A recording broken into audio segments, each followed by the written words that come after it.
আসসালামু আলাইকুম বন্ধুরা, সবাই কেমন আছেন? আশা করি ভালো আছেন।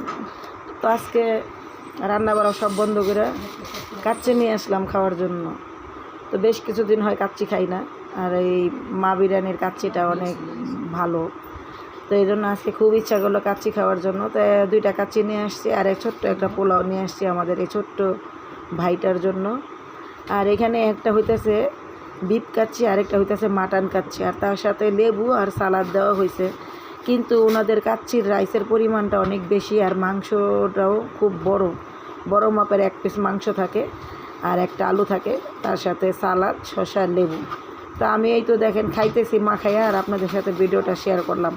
এটা আমি যেটা খাইতেছি সেটা বিফ কাচ্চি, আর আমাদের আরও আত্মীয় স্বজনের জন্য, ওদের জন্য আনছি মাটন কাচ্চি, কারণ ওরা বিফ কাচ্চি খায় না। সেজন্য ভাবলাম যে আপনাদের সাথে শেয়ার করি। কাচ্চির পরিমাণটা বেশ অনেকটা পরিমাণ, ওনাদের যে কাচ্চির পরিমাণ দেয় সেটা মাশাআল্লাহ 2 জন খাইতে পারবে অনায়াসে।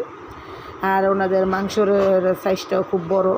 বিফ কাচ্চি আমি একটা নিয়ে আসছি, কিন্তু ওনাদের বিফের পরিমাণটা অনেক বড় বড় মাপের, সেটা 2 জন খাইতে পারবে অনায়াসে। আর রাইসের পরিমাণটাও খুব বেশি। তো ওনাদের কাচ্চি আগেও খাওয়া হয়েছে, কিন্তু ভালো লাগে, সেজন্য আজকেও আবার নিয়ে আসলাম 2 প্যাকেট, একটা মাটন কাচ্চি, একটা বিফ কাচ্চি।